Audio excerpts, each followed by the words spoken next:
خدا اگر دل فطرت شناس دے تجھ کو، سکوت لالا و گل سے کلام پیدا کر.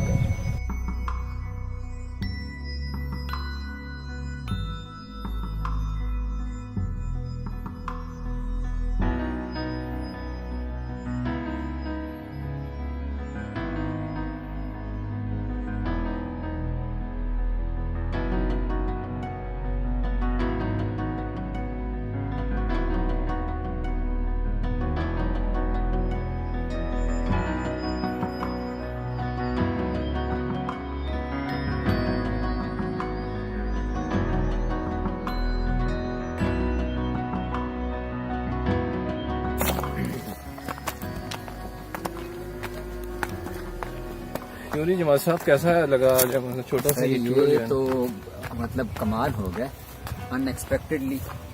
ہم نے جیسے ارادہ کیا بیٹھے بیٹھے کہ جی کسی جلتے ہیں جا کر کہیں پر تھوڑا سا گھوم پھر کر آتے ہیں، وقت گزاری کرتے ہیں، اور ہم الحمدللہ بڑی اچھی خوبصورت جگہ پر آ گئے گھومتے گھماتے. اور آپ دیکھیں حیران کن بات ہے، ہمارے اپنے اس شہر کے اندر گرد و نواح میں اتنی جگہیں ہیں، ہم خالی انہیں ایکسپلور کرتے ہیں تو بڑی یہ دیکھیں. یہ ایک یہاں پہ یہ ایک غار سی بنی ہوئی ہے اندر.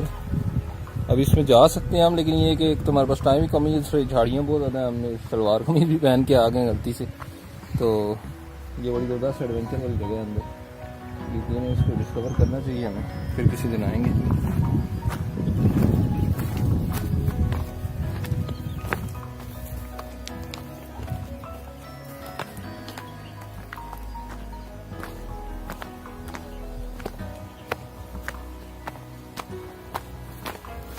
بہت بچپن میں آئے تھے کہ یہاں پہلے کبھی آپ؟ میں سر ایک تو میں اس دن وسیم صاحب کے ساتھ آیا تھا، لیکن ہم بس مختصر سے ہی آئے تھے یہاں پہ، چند دن پہلے کی بات ہے. لیکن اس سے پہلے میں یہاں پر غالباً 2002 کی بات ہوگی میں آیا تھا یہاں پر. وہ بھی سائیکلز پہ آئے تھے ہم اس وقت. اچھا، مطلب اصل ایڈونچر تو پھر آپ نے اس وقت کیا؟ ہاں، ہم سائیکل پہ آئے تھے، اور ہم اس ایریے سے آئے تھے، یہ ماڑی والی طرف سے. سائیکل سے ہم نے یہ علاقہ سارا کراس کیا، اور پھر ہم وہ فتح روڈ کی طرف سے وہ ہم نے پورا راؤنڈ لگایا تھا. زبردست. وقت کی بات ہے. اس وقت وقت بھی کچھ نہ کچھ میسر ہوتا تھا، اور وقت اب بھی میسر، صلاحیتیں بھی کچھ اس ٹائم اور تھی. وقت اب بھی ہے، وہی ماحول ہے، وہی سب کچھ. بات ہماری پرائرٹیز کی ہے. ہاں، یہی کہ ہم جو ہے وہ پرائرٹی کس چیز کو دیں گے. ہم سوشل میڈیا میں کھوئے ہوئے ہیں، ہم موبائل میں گھسے ہوئے ہیں، ہم ٹی وی دیکھ رہے ہیں، اور دنیا جہان کی فضول ایکٹیویٹیز میں وقت گزاریں گے، لیکن کبھی فطرت کے قریب جانے کی کوشش نہیں کریں گے. تو شاہ صاحب ذرا یہ اس پل کے بارے میں تھوڑا سا آپ بتائیں نا جی. یہ اب ہسٹری مجھے اتنے معلوم نہیں ہے، لیکن یہ بنا ہوا یقیناً انگریزوں کے دور سے. کلونیل ایرا تھا جب گورے یہاں آئے تھے، تو انہوں نے یہ پاکستان کے اندر جو ریلوے لائن بچھائی تھی، یہ 19ویں صدی کے اسٹارٹ میں اسی وقت بنا تھا. میں جب جاب کر رہا تھا ایک کارپوریٹ سیکٹر کے اندر، فرٹیلائزر کی کمپنی تھی، تو وہاں ہمارا جو HSE ڈپارٹمنٹ تھا، ہمارے ایک انجینئر نے بہت خوبصورت وہاں پر ہماری ڈسکشن تھی سی کلائمیٹ چینج اور گلوبل وارمنگ کے حوالے سے. اس میں پھر ہماری انجینئر نے ہمیں یہ بتایا تھا، اور مجھے وہ بات آج تک یاد ہے، اور میں ہر کسی سے وہ شیئر بھی کرتا ہوں. بہت خوبصورت بات تھی اور ہمیں سمجھنے کی بات ہے.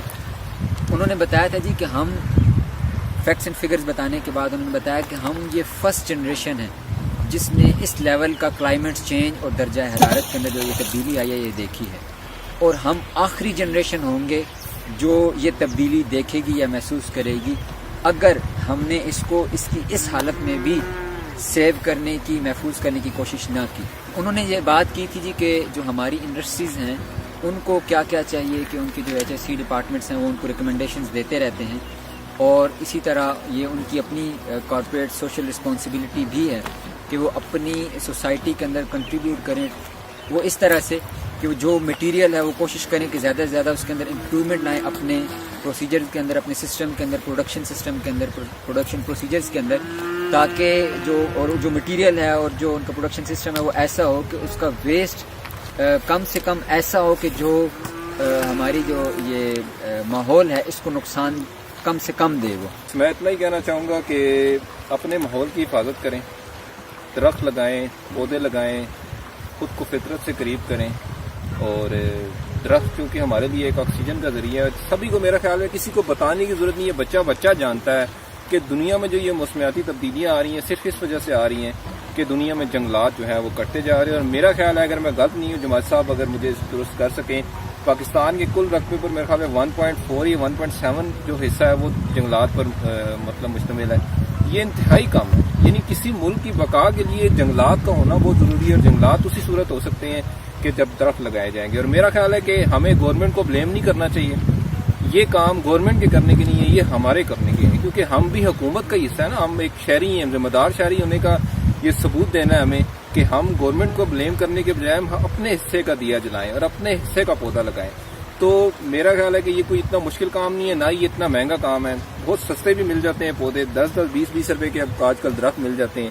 اپنے علاقے کی مناسبت سے جو وہاں پہ لگنے والے درخت ہیں وہ لگائیں. قریبی کوئی بھی جگہ ایسی ہے خالی, یا گھر میں یا قبرستان ہے یا پارک, تو وہاں لازمی درخت لگائیں. برائے مہربانی میں ہاتھ جوڑتا ہوں, اپنا نہیں تو اپنی آنے والی نسلوں کا خیال رکھیں, کیونکہ یہ جو درخت ہیں یہ آپ اپنے لیے نہیں لگا رہے, یہ اپنی آنے والی نسلوں کے لیے لگا رہے ہیں, اور آپ کی آنے والی نسلیں آپ کو دعائیں دیں گی اگر آپ نے یہ کام کیا. اب ہم جس ایریا کے اندر کھڑے ہیں, اگر آپ یہ دیکھیں اس دریا کو, یہ اب دریا نہیں رہے گا, یہ ایک برساتی نالا ہے اور ایک نالے کی سی حیثیت ہے. اور اگر آپ ارد گرد دیکھیں گے تو اس کا جو پارٹ ہے یہ ہمیں ایک دریا کا پارٹ لگتا ہے, لیکن آپ یہ دیکھیں کہ یہ سمٹ کر اب دریا بن چکا ہے. اور اگر آپ نے ابھی دیکھا ہے یہ اس دریا کا پانی یہ کس قدر سیاہ ہو چکا ہے, اس کی رنگت ایسی کیوں ہے؟ اس کی رنگت ایسی اس وجہ سے ہے کہ جو یہاں پر پیچھے جو چند فیکٹریاں اس اٹک کے اندر انہوں نے لگائی ہیں اس کا سارا ویسٹ مٹیریل اس کے اندر ڈالا جا رہا ہے, اور اس کے علاوہ اٹک کا جو سیوریج مٹیریل ہے وہ بھی اسی کے اندر ڈالا جا رہا ہے. ایک وقت تھا جب ہم نے, مجھے اچھی طرح یاد ہے بچپن میں میری 5ویں جماعت کی معاشرت علوم کی کلاس کے اندر ضلع اٹک ہی ہمارا سبجیکٹ تھا, اسی کے ساری ایریا اور جغرافیہ اسی کا کے احوال درج تھے. تو اس میں جن دریاؤں کا ذکر تھا اس میں دریائے ہرو کا ذکر تھا. اس وقت جب میں اس دریا کو دیکھتا تھا تو میں کہہ سکتا تھا کہ یہ دریا ہے, اس کا ایک بڑا شفاف پانی ہوا کرتا تھا, اور گرمیاں آتی تھی تو یہ پورا پارٹ بھرا ہوا ہوتا تھا.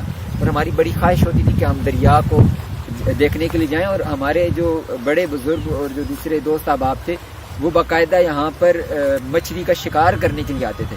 اور اب اگر اس کی آپ حالت دیکھیں تو آپ دیکھ سکتے ہیں کہ کیا اس دریا میں کوئی مچھلی اس پانی کے اندر کوئی زندہ بھی رہتی ہوگی یا نہیں, اور اس کے کیا حالات ہوں گے. تو آپ سے دوبارہ ریکویسٹ ہے کہ اپنے ارد گرد کے ماحول کو, یہ ہمارے جو بالخصوص شاپر ہے یہ زمین کے اندر جا کر یہ بالکل بھی اس کے اندر ڈیکمپوز نہیں ہوتا. یہ اس کی لائف ٹائم آپ سب لوگوں کو پتہ ہے کہ بہت زیادہ اس کی لائف ٹائم ہے. اسی طرح ہم جو ڈٹرجنٹ یوز کر رہے ہیں, جو ہم سوپس یوز کر رہے ہیں, ان کی لائف ٹائم بہت زیادہ ہے.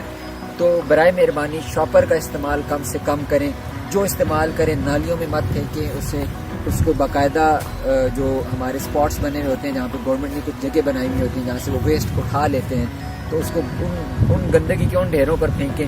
اور اس کے علاوہ اپنے ارد گرد ہم جو پہلے بھی بات کر رہے تھے کہ ہر بندہ اس دفعہ عہد کر لے, اگر آپ 100 روپے کے پودے خریدتے ہیں تو میرے خیال میں یہ کوئی بہت مہنگا سودا نہیں ہے. صرف پورے سال میں 100 روپے کے آپ نے پودے خرید کر اپنے ایریا کے اندر لگانے ہیں. بہت سستے پودے مل جاتے ہیں, 10 سے 15 روپے کے اندر ایک پودا مل جاتا ہے.